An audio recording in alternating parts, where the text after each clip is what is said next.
ಗಳ ವಿಚಾರದಲ್ಲಿ ಪುನಃ ಪರಿಷ್ಕರಣೆ ಮಾಡ್ತೀನಿ ಅಂತೇಳಿ ಅವರು ಏನು ತೀರ್ಮಾನವನ್ನು ತಗೊಂಡಿದ್ದಾರೋ ಈ ಗೃಹಲಕ್ಷ್ಮಿ ಪರಿಷ್ಕರಣಾ ವಿಚಾರದಲ್ಲಿ ಬಹುಶಃ ಮುಂದಿನ ದಿನಗಳಲ್ಲಿ ಈ ರಾಜ್ಯದ ನೂತನ ಮುಖ್ಯಮಂತ್ರಿಗಳು ಈ ಗ್ಯಾರಂಟಿ ಯೋಜನೆಯನ್ನು ಬಂದ್ ಮಾಡುವಂತ ಹುನ್ನಾರವನ್ನು ಕೂಡ ನಡೆಸಿದ್ದಾರೆ. ಹಾಗೆ ಜೊತೆಯಾಗಿ ಒಂದು ಕಡೆ ಅವ್ರು ಏನ್ ಹೇಳ್ಬೇಕಂತ ಇದಾರೆ ಅಂತ ಒಂದು ಗೊತ್ತಾಗ್ತಾ ಇಲ್ಲ.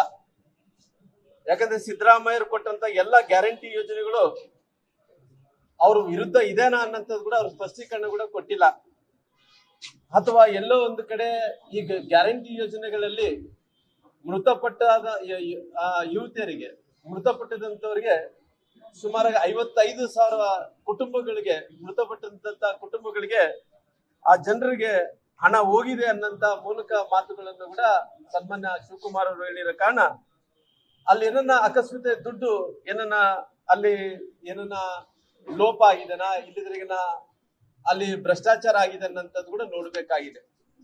ಸಿದ್ದರಾಮಯ್ಯ ಸರ್ಕಾರ ಆಡಳಿತ ಸರಿ ಇಲ್ಲ ಅನ್ನಕ್ಕೋಸ್ಕರವಾಗಿ ಹೇಳಕ್ ಹೋಗಿದೆ ಅನ್ನಂಥದ್ದೇ ಇದು ಗೊತ್ತಾಗ್ತಾ ಇಲ್ಲ.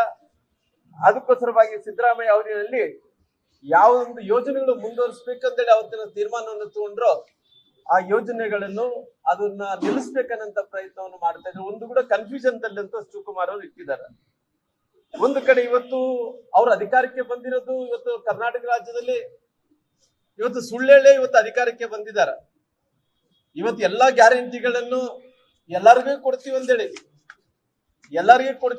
ಸುಳ್ಳೇಳಿ ಇವತ್ತು ಅಧಿಕಾರಕ್ಕೆ ಬಂದ ನಂತರ ಅವತ್ತಿನ ಸಿದ್ದರಾಮಯ್ಯರು ಹೇಳಿದಂತ ಮಾತೇನು, ಅವತ್ತು ಸಿದ್ದರಾಮಯ್ಯರು ಹೇಳಿದಂತ ಮಾತು ಅವ್ರು ಕಾಕಾ ಪಾಟೀಲ್ಗೆ ಫ್ರೀ, ಸಿದ್ದರಾಮಯ್ಯರಿಗೆ ಫ್ರೀ, ಮಾದೇವಪ್ಪರಿಗೆ ಫ್ರೀ, ಎಲ್ಲರಿಗೆ ಫ್ರೀ ಅಂತೇಳಿ ಅಧಿಕಾರಕ್ಕೆ ಬಂದ ನಂತರ ಇವತ್ತು ಜನರಿಗೆ ಇವತ್ತು ಸುಳ್ಳನ್ನು ಹೇಳಿ ಅಧಿಕಾರಕ್ಕೆ ಬಂದ ನಂತರ ಇವತ್ತು ಯಾರನ್ನಾಗ್ಲಿ ಬಂದು ಜನರು ನಮಗೆ ಗ್ಯಾರಂಟಿ ಕೊಡ್ರಿ ಅಂತೇಳಿ ಯಾರಿಗೆ ಕೇಳಿಲ್ಲ.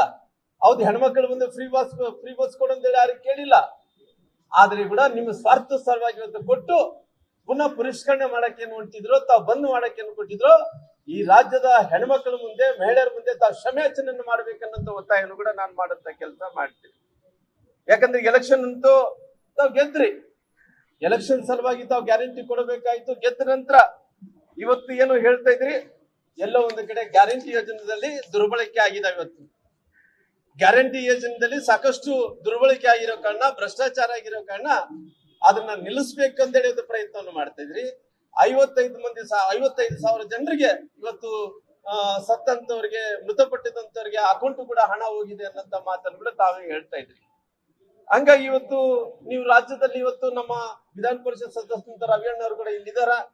ಅದೇ ರೀತಿಯಲ್ಲಿ ಕೂಡ ಇವತ್ತು ಸದನದಲ್ಲಿ ಕೂಡ ತಾವು ಒಪ್ಕೊಂಡಿದ್ರಿ.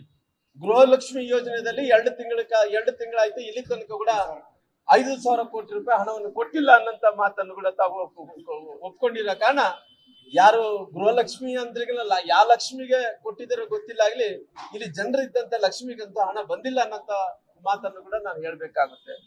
ಅದಕ್ಕೋಸ್ಕರವಾಗಿ ಒಂದು ಕಡೆ ಸಿದ್ದರಾಮಯ್ಯರದು ಇವತ್ತು ಶಿವಕುಮಾರ್ದು ಶೀತಲ ಸಮರದಲ್ಲಿ ಇವತ್ತು ಯುದ್ಧಗಳು ನಡೀತಾ ಇದಾವ. ಯುದ್ಧಗಳು ನಡೆಯುವಂತ ಟೈಮಲ್ಲಿ ಯಾರು ಇವತ್ತು ಮುಖ್ಯಮಂತ್ರಿ ಆದಂತ ಟೈಮಲ್ಲಿ ಯಾರು ಏನ್ ಮಾಡಿದಾರೆ ಅನ್ನಂತ ವಿಚಾರದ ಬಗ್ಗೆ ನಾನು ಏನು ಮಾತಾಡಕ್ ಹೋಗಲ್ಲ. ಬಹುಶಃ ಇವತ್ತು ಶಿವಕುಮಾರ್ ಅವರು ಮುಖ್ಯಮಂತ್ರಿ ಆದ ನಂತರ ಮೊನ್ನೆ ಕನಕ್ಪುರ್ಗೆ ಹೋಗಿದ್ರು. ಕನಕ್ಪುರ್ಗೆ ಹೋದಂತ ಟೈಮಲ್ಲಿ ಆಪಿಲ್ ಅನ್ನು ಕಚ್ಚಿ ಜನರ ಮಧ್ಯೆ ಎಸೆಯಂತ ಕೆಲಸ ಮಾಡ್ತಾ ಇದ್ರು. ಅವ್ರ ಸ್ಟೈಲ್ ಗಮನಿಸಿದಂತ ಟೈಮಲ್ಲಿ ಅವ್ರು ಇನ್ನು ಮುಂದೆ ನಾನು ತಿಂದ ನಂತರ ಉಳಿದಿದ್ದೆಲ್ಲ ಕೂಡ ರಾಜ್ಯದ ಜನರಿಗೆ ಎನ್ನುವಂತ ರೀತಿಯಲ್ಲಿ ಅವ್ರ ಆಪಿಲ್ ಅನ್ನು ಕಚ್ಚಿ ಜನರಿಗೆ ಎಸೆಯಂತ ಟೈಮಲ್ಲಿ ನಾವೆಲ್ಲರೂ ಕೂಡ ನೋಡಿದ್ವಿ. ಅವ್ರು ಕಚ್ಚಿ ಅವ್ರು ತಿಂದಿದ್ದ ನಂತರ ಉಳಿದಿರೋದು ಈ ನಾಡಿನ ಜನರಿಗೆ ಅನ್ನಂತ ರೀತಿಯಲ್ಲಿ ಅವರು ಒಂದು ಸಂದೇಶವನ್ನು ಕೊಡಂತ ಕೆಲಸ ಕೂಡ ಮಾಡಿದನ್ನ ಒಂದು ಕಡೆ ಸಿದ್ದರಾಮಯ್ಯ ಆಡಳಿತ ನೋಡ್ತಾ ಇದ್ರಿಗಿನ ಒಂದು ಕಡೆ ಬೆಂಗಳೂರಿನ ಮಂತ್ರಿಗಳು ಇವತ್ತು ಕೃಷ್ಣ ಬೈರೇಗೌಡರು ಕೂಡ ನನಗೆ ಒಲ್ಲೆಪ್ಪ ಅನ್ನೋ ಸ್ಥಿತಿಯಲ್ಲಿ ಇದಾನ. ಯಾಕಂದ್ರೆ ಇವತ್ತು ಕೃಷ್ಣ ಬೈರೇಗೌಡರು ಬೆಂಗಳೂರಿನ ಮಂತ್ರಿ ಅಂದ ತಕ್ಷಣ BDN ನಮಗಿರುತ್ತೆ, BMRCL ನಮಗಿರುತ್ತೆ, ಅಭಿವೃದ್ಧಿ ಖಾತೆಗಳು ಇರ್ತದೆ ಅಂತೇಳಿ ಅವ್ರು ತಿಳ್ಕೊಂಡಿದ್ರು. ಹಂಗಾಗಿ ಕೃಷ್ಣ ಬೈರೇಗೌಡರು ಕೂಡ ನಮಗೆ ಒಲ್ಲೆ ಅನ್ನಂತ ಸ್ಥಿತಿಯಲ್ಲಿ ಇದಾರ. ಮುನಿಯಪ್ಪ ಅವರು ಕೂಡ ಇವತ್ತು ನನಗೆ DCM ಬೇಕು ಅಂತೇಳಿ ಅವ್ರು ಕುಂತಿದಾರ. ಇನ್ನೊಬ್ಬ ರಾಮಲಿಂಗಾರೆಡ್ಡಿ ಅವರಂತೂ ನನಗೆ ಮಂತ್ರಿಗಳು ಬೇಡಪ್ಪ ಇನ್ನೊಂದು ಖಾತೆ ಕೊಡ್ರಿ ಅಂತ ಹೇಳಿ ಕೇಳ್ತಾ ಇದಾರ. ಇವತ್ತು ಎಲ್ಲಾ ರೀತಿಯಲ್ಲಿ ಕೂಡ ಇವತ್ತು ಹೆಂಗಾಗಿಬಿಟ್ಟಿದ್ರೆ ಬೆಂಗಳೂರಿನ ಮಂತ್ರಿ ಅಂದ್ರಿಗಿನ ಈ ಶಿವಕುಮಾರ್ ಆದ ನಂತರ ಹಾವ್ಗೆ ಹಲ್ಲು ಕಿತ್ತಿದ್ರೆ ಹೆಂಗಾಗುತ್ತೆ, ಹಂಗಾಗಿ ಇವತ್ತು ಮಂತ್ರಿಗಳದ್ದು ಪರಿಸ್ಥಿತಿ ಹಂಗಿದೆ, ಬೆಂಗಳೂರಿನ ಮಂತ್ರಿಗಳ ಪರಿಸ್ಥಿತಿ ಕೂಡ ಹಂಗಾಗಿದೆ. ಬಹುಶಃ ಮುಂದಿನ ದಿನಗಳಲ್ಲಿ ಬೆಂಗಳೂರಿನ ಮಂತ್ರಿ ಇವತ್ತು ಯಾರು ಅಂದ್ರೆಗಿನ ಬಹುಶಃ ಅದು ಕೇಂದ್ರದ ನಾಯಕರು ಆದಂತ ರಾಹುಲ್ ಗಾಂಧಿ ಅವರೇ ಅವ್ರ ಕೈಯಲ್ಲಿ ಅವರೇ ಮಂತ್ರಿನ ಈ ಬೆಂಗಳೂರಿನ ಖಾತೆ ನೋಡ್ತಿರೋ ಕಾರಣ ಮುಂದಿನ ದಿನಗಳಲ್ಲಿ ಪುನಃ ಈ ಬೆಂಗಳೂರಿನ ಖಾತೆ ಎಲ್ಲ ಸಂಬಂಧಪಟ್ಟಿರುವಂತ ಎಲ್ಲಾ ಇಲಾಖೆಗಳು ಬರಬೇಕಾದ್ರಿಗಿನ ಪುನಃ ಅದು ರಾಹುಲ್ ಗಾಂಧಿ ಅವರ ಕೈಯಲ್ಲಿ ಇರೋ ಕಾರಣ ಅವ್ರನ್ನೇ ಮೆಚ್ಚಿಸಬೇಕಾಗಿದೆ.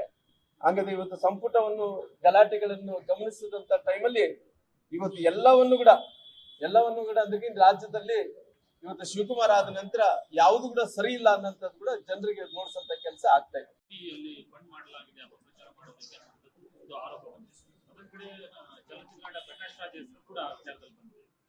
ನೋಡ್ರಿ, ಈಗಿನ ಮುಖ್ಯಮಂತ್ರಿಗಳೇ ಶಿವಕುಮಾರ್ ಅವರೇ ಅವತ್ತಿನ ಈ ಧರ್ಮಸ್ಥಳ ವಿಚಾರದಲ್ಲಿ ಷಡ್ಯಂತರ ಆಗಿದೆ ಅನ್ನಂತ ಮಾತನ್ನು ಅವರೇ ಹೇಳಿದಂತ ಮಾತು.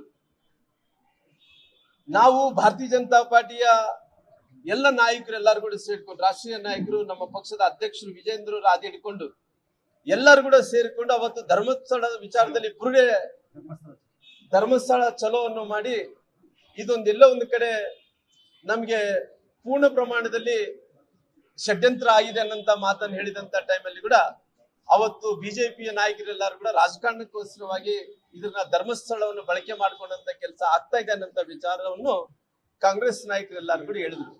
ಅವತ್ತಿನ ಉಪಮುಖ್ಯಮಂತ್ರಿಗಳಂತ ಶಿವಕುಮಾರ್ ಅವರು ಹೇಳಿದ್ರು ಇದು ಷಡ್ಯಂತ್ರ ಆಗಿದೆ ಅನ್ನಂತ ಮಾತನ್ನು ಹೇಳಿದ ನಂತರ ಅವತ್ತು ಬುರುಡೆ ಗ್ಯಾಂಗ್ ಎಲ್ಲ ಕೂಡ ಇನ್ವೆಸ್ಟಿಗೇಷನ್ ಎಲ್ಲ ಮಾಡಿದ ನಂತರ ಇವತ್ತು ಹೊಸದಾಗಿ ಹೆಸರು ಬರ್ತಾ ಇದೆ ಪ್ರಕಾಶ್ ರಾಯ್ ಅವ್ರದ್ದು.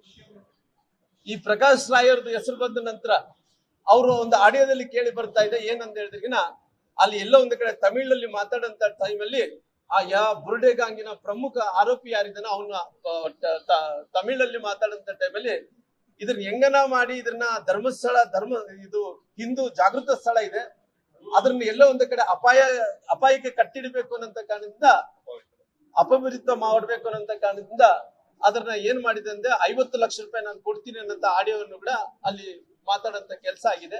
ಅದನ್ನ ನಾನು ಹೇಳಿದ್ದಲ್ಲ, ಅಲ್ಲಿ ಪ್ರಮುಖ ಆರೋಪಿ ಹೇಳಿದಂತ ಕಾರಣ.